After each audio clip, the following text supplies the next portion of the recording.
La gran aventura, capítulo 5, de Bárbara Cartland. La consideraban solo una niña y se suponía que los niños no tenían sentimientos respecto a la conducta de los adultos. Cuando era posible, trataba de poner en su camino cuanto obstáculo se le ocurría, evitando, así, que se quedaran a solas con su padre. Algunas de esas mujeres habían tratado de sobornarla. Le daban chocolates y otras golosinas para que les dijera cuándo iba a estar solo su padre, y se esfumara cuando ellas estuvieran presentes. Recordaba que, asqueada por esa conducta, había dado a los sirvientes los chocolates y los obsequios que le hacían. Solía convencer a su padre, sin mucha dificultad, de que debían dejar el lugar donde estaban e irse a otro. Por fortuna, no con mucha frecuencia se encontraban en círculos sociales. En cierta ocasión se hospedaron con el virrey en Simla, donde había numerosas mujeres atractivas, cuyos esposos estaban ausentes. En otra, fueron huéspedes del gobernador de Bombay. Era el tipo de vida, solo que en un clima diferente, que le habría gustado a Irene. Zenobia tenía profundos prejuicios en contra de ese ambiente. Siempre estaba ansiosa de volver a sus viajes, sin importar cuán primitivo e incómodo fuera el hacerlo. Ahora, pensó, era emocionante estar en el castillo Ockendon. Significaba un gran alivio pensar que, en su condición de secretaria, comería sola, o tal vez con el señor Williamson. No tendría que relacionarse con el conde, excepto en las horas de trabajo. El interior del castillo era aún más encantador de lo que supusiera. Su padre le había enseñado mucho sobre arte, cuando vivieron un tiempo en Roma. Desde el momento en que vio los cuadros que decoraban el castillo, se dijo que podría pasar horas enteras contemplándolos. También se dio cuenta de que tendría que aprender mucho sobre muebles. La biblioteca, enorme, la hizo lanzar una exclamación ahogada de deleite. Había un bibliotecario, un hombre anciano, de blancos cabellos, y Zenobia se sintió segura de que él podría decirle cualquier cosa que ella quisiera saber sobre los libros existentes. Le asignaron un dormitorio muy bonito en el primer piso, y una joven doncella llegó para desempacar sus cosas. Había una salita en la habitación contigua, y Zenobia pensó que ahí podría trabajar muy bien. Tan pronto como llegó, le fue servido el almuerzo en la salita, y un lacayo se dedicó a atenderla. Una vez que la doncella terminó de desempacar, Zenobia advirtió que había muy poco que guardar en el armario. Casi lamentó no haber traído los costosos y atractivos vestidos que Irene le enviara. Se encogió de hombros y pensó que ciertamente no necesitaría nada elegante que ponerse en su personalidad de secretaria. Se alegró de no haber obedecido el primer impulso de ser sensata y ahorrar dinero aceptándolos. «Detesto a Irene», se dijo mirándose al espejo. «Aunque todo resultó maravilloso para mí, arruinó la vida de mi padre. Todas las mujeres de la alta sociedad son iguales a ella». Recordó cómo Sir Benjamin Fisher había pretendido tentarla con su dinero. Le había hablado de cubrirla de diamantes y de que sería la castellana de todas sus posesiones. Si ella lo hubiera aceptado, como era la indiscutible intención de Irene que lo hiciera, se habría convertido solo en una marioneta. No hubiera podido convertirse nunca en la persona real que quería ser para el hombre con quien se casara. Decidió que nunca encontraría el tipo adecuado de hombre. Por lo tanto, sería una solterona por el resto de sus días. «¿Qué importa?», se dijo desafiante. «Puedo leer y, si reúno el dinero necesario, puedo viajar, como lo hacía con papá. Seré mucho más feliz de ese modo». Se encontraba de humor desafiante cuando un lacayo llamó a su puerta. Le dijo que su señoría necesitaba verla. El joven la guió a través de un corredor. La llevó a lo que ella supuso era la sala adjunta al dormitorio principal. Estaba amueblada exquisitamente, con cómodos sillones tapizados en piel y un escritorio de cubierta plana, tipo regencia. Pendían varios magníficos cuadros de Stubbs en las paredes. El conde estaba sentado en una silla de alto respaldo, con las piernas lastimadas sobre un banquillo. Zenobia observó, al entrar, que estaba muy pálido, como si el viaje hubiera representado un gran esfuerzo para él. Había una copa de champaña a un lado de él y numerosos papeles del otro. «Buenas tardes, señorita Whip», saludó el conde cuando ella se acercó. «Espero que haya sido bien atendida y que se encuentre ya cómodamente instalada». «Sí, milord, gracias. Consideré que era mejor que empezáramos a trabajar. dijo el conde. Más tarde la presentaré con mi media hermana, Lady Mary, quien habita en el ala oriental del castillo. Zenobia se sintió sorprendida. Nadie había mencionado a Lady Mary hasta ese momento. ¿Su media hermana?, preguntó sin querer. Es mucho mayor que yo, porque mi padre se casó por primera vez cuando era muy joven, y su esposa murió al dar a luz, explicó el conde.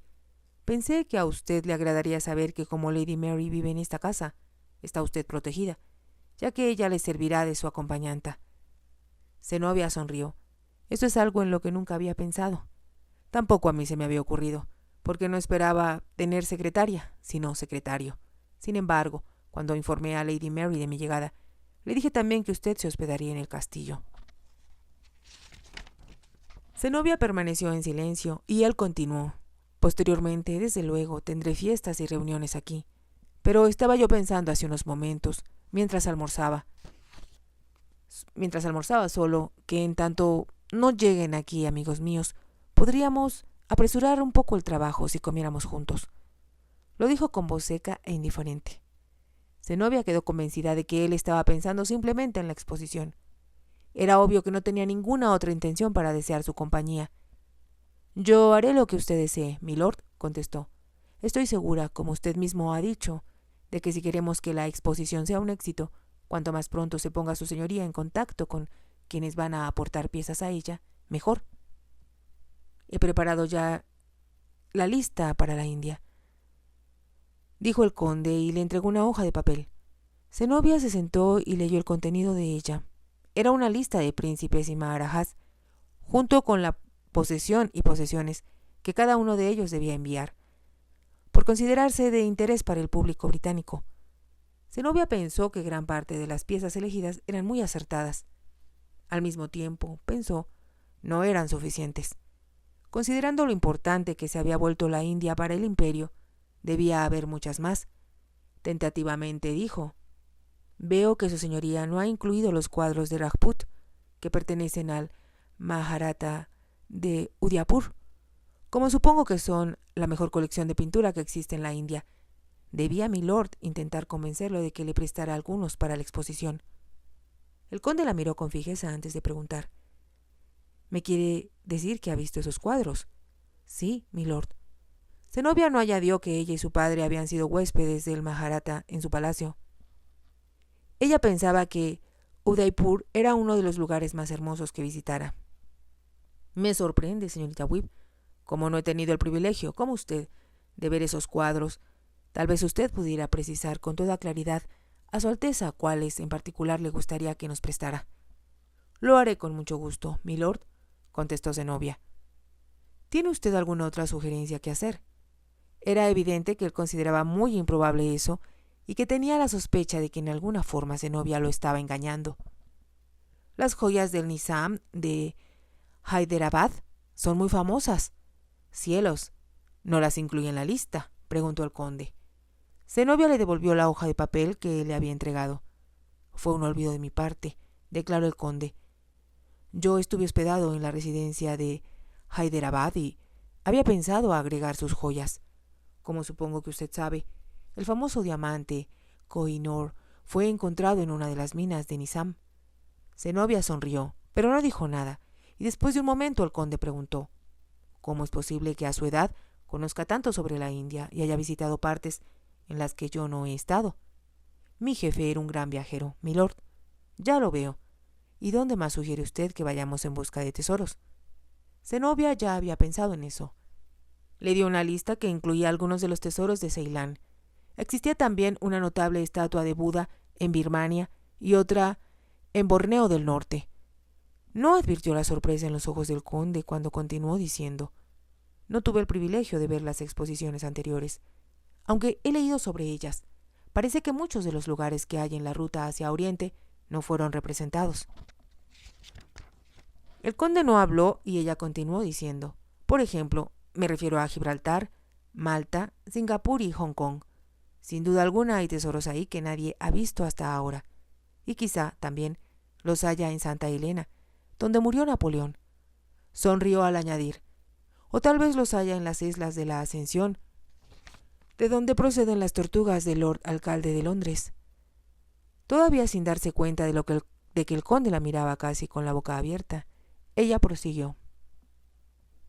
Hay lugares también como las Islas de las Especias, las Salomón, las de Sotavento, que sin duda deben tener una o dos dignas de exhibir, y hay otras que nunca han recibido ninguna atención y se sentirían muy honradas si su señoría se acercara a ellas. Calló un momento antes de añadir: estoy pensando en las Islas Chagos, en el Peñón del Diamante, que es muy pequeño, pero que tuvo una guarnición de la marina durante las guerras napoleónicas, y se ganó el prefijo HMS, o sea, que pertenece directamente a la corona inglesa. Se detuvo para tomar aliento y el conde exclamó: ¿cómo es posible que conozca todo eso? Y no me diga que ha visitado todos esos lugares, porque se lo voy a creer. No se lo voy a creer. Por supuesto que no todos, contestó Zenobia, aunque he visitado muchos otros, los cuales merecen su atención. Sin duda recordará que debe incluir Chipre, la isla a la que Inglaterra paga 92.800 libras de tributo anuales por el uso del puerto sublime, así como una enorme cantidad de sal. Creo estar soñando, exclamó el conde. En cualquier momento despertaré y voy a descubrir que usted no existe. Zenobia se empezó a reír. Era un sonido muy atractivo, natural, sin afectaciones. Solo pretendo ayudar a su señoría. En verdad que me ha sorprendido, y antes que sigamos adelante, me gustaría saber mucho más sobre usted de lo que sé hasta el momento. Zenobia se puso rígida y desvió la mirada hacia otro lado. Sin embargo, al ver que estaba esperando su respuesta, dijo: estoy segura de que su señoría comprende que una buena secretaria debe ser del todo impersonal. ¿Está usted rechazando mi interés? Jamás presumiría de hacer algo tan impertinente, contestó Zenobia. Pero no tengo deseos de hablar de mí, solo de la exposición. Había un desafío en su voz que no pasó inadvertido para el conde.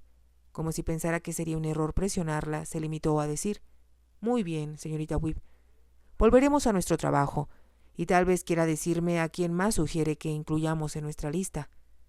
Con una voz que ella pensó era fría y formal, pero que en realidad sonaba suave y musical, Zenobia contestó: veo que su señoría ha incluido desde luego a Australia, Nueva Zelanda, Canadá y Sudáfrica, pero están también las islas Falkland, así como las islas productoras de azúcar del Caribe, las Bermudas y las islas Fiji. Todas serán consideradas si tenemos tiempo para escribirles, comentó el conde, aunque dudo que algunas de ellas tengan algo digno de exhibir. El conde dijo eso como si tratara de rebatirla por mostrarse demasiado hábil. Como se diera cuenta de ello, Zenobia no pudo resistir la tentación de agregar: hay una tribu en el desierto, al sur de Argel, donde tallan las más extrañas y fantásticas imágenes de sí mismos, de una forma muy similar a la de los negros de Haití. Ya veo que es usted una verdadera mina de información, señorita Whip, comentó el conde. De algún modo, sus palabras no sonaron a cumplido. Después de una hora tenían una larga lista de exhibidores potenciales. Zenobia estaba segura de que si escribían a todos y tenían una respuesta favorable, habría suficiente material para llenar el Albert Hall media docena de veces. Por lo tanto, después de haber demostrado al conde que ella le era indispensable, empezó a reducir la lista. Seleccionó solo aquellos lugares con mayor probabilidad de proporcionar algo interesante. Ella sugirió que dejaran los menos importantes al final para así llenar los espacios que pudieran quedar con las negativas. Estaba tan concentrada en lo que estaban haciendo que no percibió la expresión pensativa con que la miraba el conde. Mientras Zenobia escribía sobre un pedazo de papel que él le había proporcionado, el conde observó que se veía excesivamente joven. Era, además, tan hermosa que resultaba imposible admitir que fuera también inteligente. Sus ojos azul oscuro resultaban misteriosos. Sus pestañas se rizaban hacia arriba como las de un niño. Eran de un tono dorado más oscuro que su cabello, con destellos brillantes. Vestía con sencillez, pero revelaba las curvas de su figura. Sus movimientos eran flexibles y graciosos, como los de una bailarina. El conde no desterraba la idea de que ella estaba fingiendo. No podía ser tan auténtica como parecía. Y, sin embargo, cuantas pruebas le hizo sobre los países que él conocía a la perfección, resultaron favorables. Zenobia no titubeaba en confesar ignorancia si desconocía la respuesta. El conde infirió que si solo pretendiera ser muy lista, no habría sido tan sincera. Es, ciertamente, una secretaria que jamás habría esperado encontrar, se dijo. Una vez que estuvo terminada la lista, al menos por el momento, Zenobia sugirió: si su señoría lo desea, empezaré a escribir las cartas de inmediato, empezando por la India, sin duda. Su exhibición será más grande y más importante que las de los demás. Usted tiene una salita junto a su dormitorio, contestó el conde. Si necesita algo, pídaselo al señor Williamson. Gracias, milord. Zenobia se incorporó. Después, pareció indecisa antes de preguntar: su señoría me permitiría acercarme a su biblioteca cuando disponga de un tiempo libre. Estoy ansiosa por conocer el castillo y, si eso fuera posible, tomar libros prestados de la biblioteca. Esa petición no me sorprende, sonrió el conde. Y ciertamente tiene usted mi autorización para leer cuanto libro existe en la biblioteca, si permanece usted aquí el tiempo suficiente para poderle hacerlo. Supongo que también le gustaría ver los alrededores y las caballerizas. Una luz brilló en los ojos de Zenobia. Como si leyera sus pensamientos, el conde añadió: supongo, como ha viajado usted tanto, que gustará de montar a caballo. Zenobia lanzó una leve exclamación de alegría. Está diciendo su señoría que podré montar sus caballos. Sería muy descortés de mi parte negarme a que lo haga. Por desgracia no puedo proporcionarle ni un jack ni una mula renuente. Zenobia se echó a reír. Preferiría un camello, pero me conformaré con un brioso caballo. Indique a mis palafreneros cuanto desee. No creo que quedará desilusionada. Zenobia empezaba a darle las gracias cuando se abrió la puerta y entró una mujer. Zenobia advirtió, aún antes que el conde hablara, que ésta debía ser Lady Mary. Observó que la recién llegada la miró con dureza, mientras avanzaba hacia la silla del conde. Era una mujer alta, madura, con cabello que empezaba a volverse gris en las sienes. Debe haber sido guapa cuando era joven, pensó Zenobia. Hasta es posible que haya sido bonita. Ahora su piel había adquirido un tono cenizo y aparecían líneas bajo sus ojos y en las comisuras de su boca. Vestía una falda de tweed, poco favorecedora, y una chaqueta del mismo material.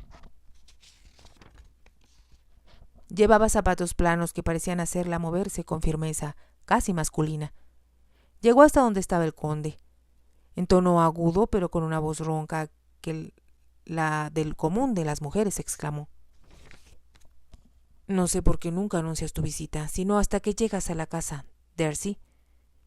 Los doctores decidieron apenas el martes por la noche que estaba yo bastante recuperado como para salir de Londres, y sintiéndome harto de ellos opté por venir a disfrutar de la tranquilidad de esta casa.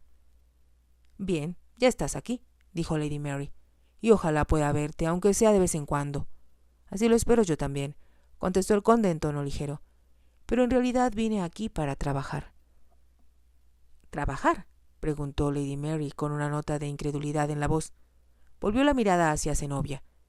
Permíteme presentarte a la señorita Weeb, intervino el conde, quien está ayudándome como secretaria a organizar una exposición que va a tener lugar el año próximo en el Royal Albert Hall. ¿Quieres decirme que esta es tu secretaria?, preguntó Lady Mary. Su voz insinuaba algo muy diferente.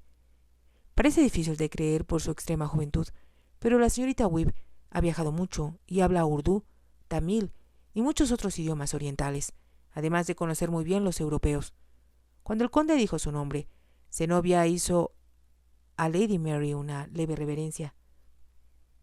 Esta no le ofreció su mano. Se limitó a mirarla de arriba a abajo. Zenobia sintió que lo había hecho de una forma ofensiva. Tú siempre tienes buenas disculpas para cuanto haces, Darcy, pero una exposición resulta una excusa bastante original, expresó Lady Mary. La idea es de la reina, contestó el conde imperturbable. Es la exposición de las colonias y la India, que tendrá lugar en el Royal Albert Hall el próximo mayo. Debe ser tan famosa como aquella que organizó el príncipe consorte cuando vivía en el Palacio de Cristal. Yo pensaría que eso es imposible, replicó Lady Mary. Me siento inclinado a estar de acuerdo contigo, admitió el conde, pero al menos haré lo posible, si te interesa. La señorita Weeb puede mostrarte la lista que hemos recopilado ya de posibles exhibidores que viven en todos los rincones del mundo, pintados de rojo. A Lady Mary No le hizo gracia la sugerencia y se limitó a decir: «Cuando tengas tiempo de verme a solas. Tengo varias quejas que presentarte sobre la forma en que se realizan las cosas en la finca y en la casa, y creo que harías bien en prestarme atención». «Claro que lo haré, Mary, tan pronto como sea posible», contestó el conde. «Estoy segura de que la señorita Webb va a tenerte muy ocupado», contestó Lady Mary. Hubo una pausa perceptible antes de la última palabra. Mientras caminaba hacia la puerta, Zenobia comprendió por la expresión del rostro de Lady Mary que ésta sospechaba que ella ocupaba una posición muy diferente en la vida de su hermano. Era una mujer muy hostil. «Siento mucho lo poco cortés que se mostró mi hermana», dijo el conde, «pero ella se muestra siempre difícil hacia todos mis amigos y tiene quejas constantes respecto al personal, lo cual resiente la gente que trabaja conmigo, como es natural. Y a pesar de todo la deja usted vivir aquí», opinó Zenobia con precipitación. «Es muy bondadoso de parte suya». Ella, desde luego, vivía aquí en vida de mi padre, y cuando yo lo heredé, sentí que era una desconsideración echarla a la calle, sobre todo tomando en cuenta que la casa es muy grande. Después le ofrecí la llamada Casa de las Viudas, que es muy atractiva, mas ella se negó a irse. Si te ha gustado, te invito a que te suscribas, a que me regales un me gusta y actives la campanita para que puedas seguir escuchando esta historia y muchas más. Gracias.